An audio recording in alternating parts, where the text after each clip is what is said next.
Ndugu mtazamaji wa Sheikh Katoto TV, karibu sana katika kipindi chako pendwa cha Je, unalijua hili? Na siku ya leo uko na mimi mwongozaji wako Richard Mnunduma. Karibu sana, na katika kipindi chetu cha Je, unalijua hili, leo tutaelezea mambo kadha wa kadha kumuhusu kuku na maisha yake ya kila siku. Kuku ni jinsi gani alivyo na anaishi vipi? Kuku au kwa jina la kitaalam huitwa Gallus domesticus. Ni mnyama wa jamii ya ndege anayefugwa na binadamu kwa takriban miaka 8,000.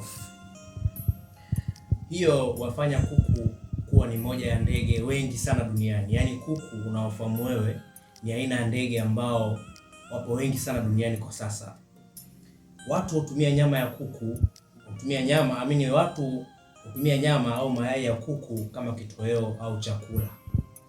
Miaka ya mwanzoni kabisa, miaka mingi iliyopita, kuku walifugwa kwa ajili ya mapigano kama maonyesho kwenye masherehe, kwenye hafla tofauti, na watu kabisa wanaweka hela, wanaweka fedha kwamba kuku wangu akishinda, kuku fulani akishinda, basi anapata hela, anapata chochote kitu. Na hii sana sana ilikuwa kwenye nchi zile za magharibi na sana sana kwenye zile nchi za Ulaya kama vile Indonesia. Kwa Afrika hatuna sana hii desturi, hatuna sana desturi hii. Na kama ipo basi itakuwa ni kwa miaka hii ya karibuni, lakini kwa miaka mingi imekuwa ikitokea hii kule magharibi, nchi za magharibi kama Marekani na nchi zingine za Marekani ya kusini au nchi za Ulaya kama vile Indonesia. Manyoya madogo ya kuku sio haya ya juu, ni yale madogo kabisa yako ndani baada ya ngozi, yale madogo malaini. Mara nyingi hujazwa kwenye makoti, hujazwa kwenye mashuka, hutumika kama kipunguza joto, yani kupunguza baridi, sio joto. Hutumika kama kupunguzia baridi kwa zile nchi ambazo zina baridi kali sana. Hizi hutumika kwa ajili ya kupunguza baridi kwenye mazingira kama hayo. Idadi ya kuku, yani wingi wa kuku duniani inakadiriwa zaidi ya bilioni 24, zaidi ya bilioni 24. Hii ni kutokana na takwimu za mwaka 2004. Kwa hiyo unaweza kaona jinsi gani kuku duniani walivyo wengi, wako wengi sana. Kuna aina nyingi za kuku ambazo nyingi hufugwa kwa ajili ya nyama na nyingine kwa ajili ya mayai. Kama nilivyosema mwanzo, ndugu mtazamaji, leo nitaelezea kidogo, nitawagusia hawa kuku ambao sisi tunawaona, hawa kuku ambao kila siku tunawafuga, hawa kuku ambao sisi tunawafahamu vizuri. Nasema kuku dume huitwa jogoo, wengi tunafahamu kuku dume huitwa jogoo, na kuku jike huitwa tembe, japo baadhi ya makabila au kutokana na makabila unaweza ukaona kuna majina tofauti. Na kuku mtoto au mtoto wa kuku mwenyewe huitwa kifaranga. Wanasema asili ya kuku ambao tunawafahamu au tunafuga kila siku ni kuku mwitu mwekundu, ambao wao hupatikana Asia, kusini mashariki mwa Asia, nchi tofauti. Na hao ndio kuku ambao sisi tunaona, kwamba sisi tunawafahamu, kule ndo asili yao. Anasema kuku kwenye mazingira ya asili, kuku anaweza akaishi miaka 5 mpaka 11. Yaani kuku anaweza kaishi miaka 5 mpaka 11. Hii tofauti wa miaka ya kuishi inatokana na aina ya kuku. Kwa hiyo kuna kuku ambao miaka yao inaweza kawa ni 5, inaweza kawa ni 6, inaweza kawa ni 8, inaweza kawa ni 9, lakini wapo kuku ambao miaka yao ya kuishi ni kuanzia miaka 10, miaka 11 pia.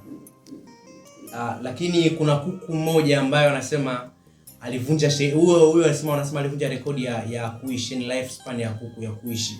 Huyo ni aliishi zaidi ya miaka 16. Yaani huyo ndo kuku ambaye wanasema ameishi miaka mingi zaidi duniani, aliishi miaka 16. Kuku wa biashara ambaye analishwa, anatafutiwa chakula, yule hukua kwa wiki 6 kabla ya kuchinjwa. Kuku ambaye anatafutiwa chakula, huyu ni ya biashara. Ila kuku yule ambaye anatangatanga mwenyewe kutafuta chakula, yani yule ambaye anafunguliwa asubuhi na kurudishwa jioni, ambaye anatafuta chakula chake mwenyewe, huyu anaweza kukua kwa wiki 14, kuanzia wiki 14 na kuendelea. Kuku maalum wa mayai, kuku wa mayai sana ongelea sasa. Kuku wa mayai ana uwezo wa kutaga hata mayai 300 kwa mwaka mmoja. Yaani kuku wa mayai akianza kutaga mayai anaweza kutaga mayai 300 kwa mwaka mmoja. Lakini japo uwezo wa kutaga mayai unaweza ukapungua kadiri miaka inavyosogea. Kwa hiyo kuku anaweza kataga mayai 300 mwaka huu, inawezekana mwakani mayai yakapungua, mwakani tena mayai yakapungua mpaka pale atakapochinjwa. Kuku ana tabia ya kutaga mayai mpaka anapoisha kwenye mfuko wake ndio waanza kuwatamia. Maana yake kuku akishataga kama ni mayai 20 yaliyoko kwenye mfuko wake wa mayai, mpaka yamalize ndo aanze kuatamia. Ni mpaka yamalize ndo aanze kuatamia. Wakati anaanza kuatamia kuku mayai yake, wakati anaanza kuatamia, yeye utulie kwenye kiota chake ambacho ameweka mayai yake bila ya kutembea kula, yani kula ovyo ovyo, upunguza kwa wakati huu, na anajitahidi kuweka kiwango sawa cha joto na unyevu kwa mayai yote. Tena anatakiwa anafanya kugawa mgawanyo wa joto na unyevu wa mayai uwe sawa. Kwa muda mwingi sana anatumia akiwa kwenye kiota chake ambacho ametaga mayai yake ambacho anataka kuatamia. Kuku kwa kawaida kabisa kaa kwenye kiota hicho kwa siku mbili baada ya kuangua mayai yake. Yaani baada kishaangua mayai yake ukaa kwenye kiota hicho na watoto wake kwa siku mbili. Kwa siku kama mbili kwa siku mbili baada ya kuangua mayai yake. Mayai yote ambayo hayakurudishwa na jogoo, yaani kati ya mayai yale ambayo hayakurudishwa na jogoo, mayai ambayo yeye ameyataga lakini hayakurudishwa na jogoo, hayataanguliwa, maana yake hatatoa watoto kabisa. Yaani yale ambayo yamerutubishwa yanatoa watoto, ila ambayo hayajarutubishwa na jogoo kabisa, hayo yenyewe hayataanguliwa. Kuku kisha usubiri kwa siku kadhaa, yaani akishaangua usubiri kwa siku kadhaa kama nilivyosema, kuanzia 2, afu baada ya hapo utoka pale sema ambayo ametaga. Na kuku baada ya kutaga, yaani siku chache baada ya kutaga, huwa anakuwa mkali sana, kama tunajua wanasema uchungu wa mzazi, yaani uchungu wa mama au uchungu wa mzazi kwa mwanae. Kwa kipindi kile cha mwanzoni kabisa, wakati watoto wake wako wadogo, yeye huwa mkali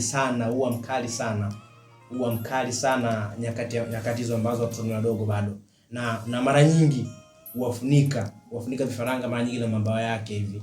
Mara nyingi huwafunika ili kuhakikisha anawapa joto la kutosha kwa ajili ya ukuaji. Na mara nyingi kwenye kutafutia chakula watoto wake, yeye mwenyewe huwaongoza. Yaani yeye anawaongoza kuwapeleka kwenye chakula, sema ambayo chakula kipo.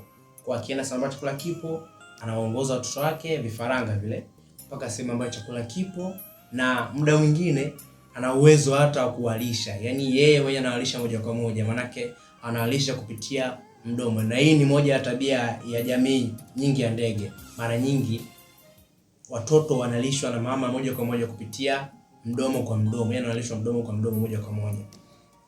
Na baada ya wiki chache, baada ya wiki kadhaa hivi, mara nyingi baada ya watoto wale kukua kwanza kukomaa, baada hapo mama sasa anapunguza ile hamu ya kuwa na watoto wake. Yaani maana yake watoto wakishaanza kukua, mzazi anapunguza ile hamu ya kuwa na watoto wake, wakati huo anafanya mchakato wa kutafuta kuku wengine. Ndugu mtazamaji wa Sheka Watoto TV, leo nimekuletea tu kuhusu kuku ambao wewe unawafahamu, kuku ambao kila siku unawaona.